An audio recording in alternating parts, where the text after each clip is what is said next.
महाश्वेता देवी के उपन्यास पर एक फिल्म बनी संघर्ष, बनारस के पंडों की पृष्ठभूमि पे। गुलजार साहब ने उसके संवाद लिखे और उस तरह का मेलोड्रामेटिक सिनेमा में गुलजार डायलॉग लिख रहे हैं, बहुत बड़ी चीज़ है।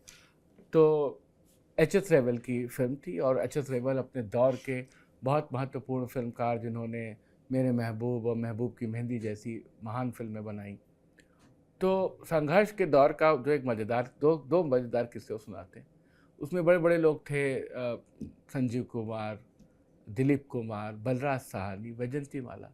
हुआ कुछ ऐसा था कि किसी कारण से, वो कारण गुलजार साहब ने बताया नहीं, वैजंती जी में और दिलीप साहब में झगड़ा था सेट पे, और दोनों प्रेमी प्रेमिका का रोल अदा कर रहे थे। और उसके पहले वैजंती माला दिलीप कुमार की हिट जोड़ी रही है। मधुमती, गंगा जमुना, लीडर, सब तमाम फिल्में, नया दौर। तो अब ये दिक्कत होती थी, उनको बार बार प्रैक्टिस करने की आदत थी दिलीप साहब को अपने डायलॉग्स की। वैजंती जी अपना आके कट दे देती थी। तो पंजाबी में इनसे कहते थे कि जाके कुड़ी को बता दो कि आकर रिहर्सल कर ले।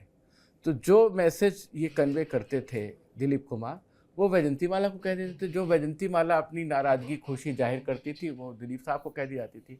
तो इन दोनों के बीच में एक बात करने वाले समझ लीजिए एक सूत्र के रूप में गुलजार साहब मौजूद थे।